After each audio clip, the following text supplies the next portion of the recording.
and welcome to another episode of Breaking the Mould.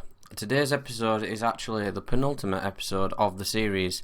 Come the next episode, I think it'll be Friday, we'll be finishing this series completely. We set out to do 5 seasons. Obviously, the last episode was a review of Season 4. I felt like we'd done everything that we needed to do in the first 3 seasons. We'd consecutively won the Bundesliga. We knocked Bayern Munich off of the perch. We were winning regularly the Super Cup, the Pokal Cup. We even won the FIFA Club World Cup. The only thing that really eluded us was the Champions League. So that's what I've been focusing my attention on for the last 2 seasons. Season 5 has quite honestly been the worst season that I've had in terms of results and performances. We've not performed anywhere near as good as we should have done. So I'm going to go through the season, the transfers, the goods, the bads, the uglies, and then the next episode is going to be something a little bit special. I'm going to fast forward 5 years. I'm going to retire. I'm going to leave Leipzig in the hands of a new manager, and I'm going to see if what I have built can keep Leipzig going in the future. We've brought in a lot of young talent. I want to see how this develops. We'll have a look at if players got sold, where they moved on to, if the Leipzig can continue to win the Bundesliga, and if they can win that magical trophy that unfortunately I've gone 5 seasons without winning. Yes, that's a spoiler for this episode. The Champions League has eluded us yet again. So first things first, we've got the transfer screen. Now, as you can see, I didn't bring in a lot this season. We had one signing in the summer who is a young up-and-coming goalkeeper. And then we made another signing in January who is another youngster striker. He's coming from Stade Rennais. No, sorry, Saint Etienne. I do tell a lie. Dave de Jong's a really good looking, that just comes out completely wrong. A very good goalkeeper going into the future. There's a lot more players gone out. So the first big real sell was Thilo Kehrer. We paid 5 million for this guy in our first season, which was a bargain to be fair. And when Liverpool came in offering 37.5, it was a no-brainer. I couldn't really turn that kind of money down. We've made a massive profit on that guy. He wasn't getting the game time that he wanted, with Upamecano and Konate being the first choice centre-backs. I also had Montero and Savelli, the youngsters, coming through as well. So Kehrer wasn't getting the game time, so I'll let him move on. I shifted on a few youngsters. And then Facundo Mura's moved on in January. Again, another one that weren't getting game time. He was signed as a right-back backup for Pereira. But then Benjamin de Villas has got to the point where he was ready for Bundesliga football. So I opted to try and give him the game time to help his development. So Mura was surplus to requirements. And again, he only cost us 18.75. So we've made a good profit on him if we get the add-ons. And then the big surprise was Jude Bellingham. So Inter Milan came in with an offer of 56 million for somebody who's barely played for me. Yet again, another one that couldn't get game time. We had Pulisic as our first choice right midfielder. We had Bracalo as my first choice left midfielder. Bellingham weren't really going to get into the middle with Luis, Belmont and Almendra. And I'd also got Dembele, who could play at right midfield. And the youngster Lazaris, which again you can see he was getting the game time. And then Inter Milan came in with an offer of 56 million. I mean, for what we paid, I weren't going to turn that down, were I? It looks like he's had a good start to life in Italy, so fair play to the lad. Never really got a chance with us, but it were a good amount of money. So we've brought in 117 million and only spent 39 this season, so transfers weren't a massive thing for us this season. The big thing for us was the performances. So if you look at our schedule, much like Season 4, we started off pretty poorly. The difference is in Season 4, by this point, we'd hit a winning streak and we didn't lose a game from 2nd of September onwards in Season 4. Well, this season got terrible. We've very, very, very narrowly qualified through a Champions League group, which was an alarm bell immediately. We went through purely on goal difference. And then we drew Liverpool in the next round, and that was it for us. We got beat 4-2 in the first leg, and then 1-0 at Anfield. Champions League done. Didn't even make it to the final this year. First knockout round. You could see there's defeats all over the place. So this is what I'm meaning by this being quite obviously our poorest season.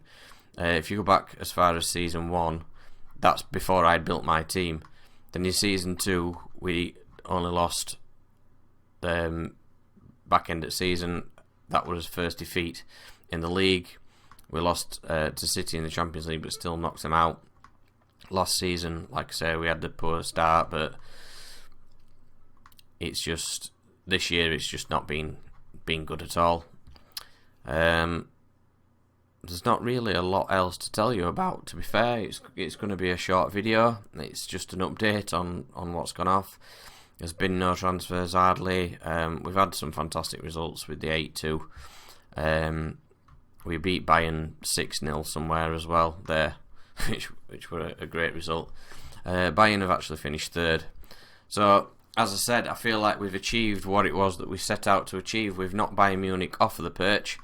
The Bundesliga, if you look at the past winners, we've won it 3 seasons running. So I feel like 4 seasons running now because of this year. So I feel like we've done all we needed to do.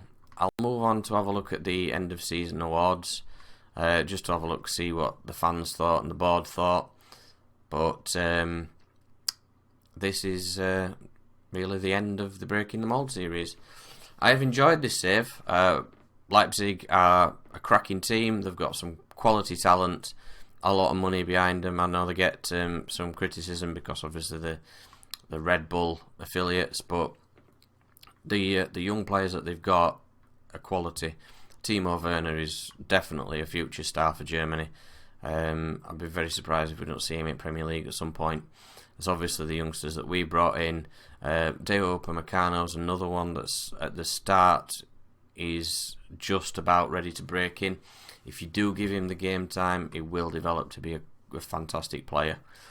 End of season awards, Fans Player of the Year, Fabio Silva. Goal of the season is Christian Pulisic. We'll have a look at this one. There's no signing of the season because I've only made 2 signings and they're both youngsters, so they've not really played for us. Both gone into teams for the future. I think this was in the game where we absolutely slaughtered them. He's taken on a lot of players there. Good solo goal, that one. 21st of October. No, yeah, we won 5-0. I think it's them that we beat 8-2 as well. Yeah, Freiburg got a couple of batterings off for us. Young player of the season, Fabio Silva. I had to fend off interest from Manchester City for him in January. And again, Florentino Luis was another one people putting bids in.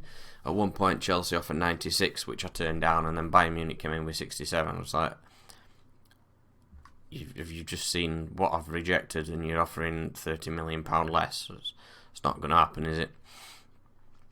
So that's where I'm going to leave this. I'm going to retire now, then leave this club with some top quality young players, £165 million to spend, £222 million in the bank. We've definitely helped build them up from where they were when we started. Just to have a look at our profile. So this is where we are. A win percentage of 71% I think is pretty damn impressive. You look at the trophies that we've won.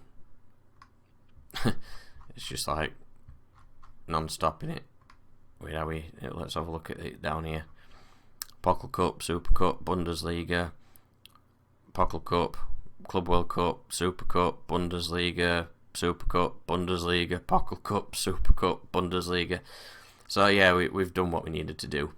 I hope you've enjoyed this save. I've enjoyed playing it. I hope you are going to come back for the last episode. So as I say, I hope you're going to come back for the last episode. We're going to have a look 5 years ahead, see where Leipzig are, see if they've sold any of my players, where they've moved on to. and the such like, see what kind of players they've been bringing in with the money that we've kind of pocketed for them. If you've enjoyed the episode, please leave a like down below, and especially go back and have a look and watch the previous episodes. It's been a really, really good series. There will be another series coming in next week to replace this, which will be a start of a journeyman for me. We'll be doing a world tour. I have loaded 167 leagues, so it's a big one. But it'll be a good start to a journeyman save. It's a good time of the year, I think, in February to start with the databases that people have been putting together. Do subscribe to the channel, turn on your notifications to keep up to date with my FM20 content, and again, don't forget to watch that next episode.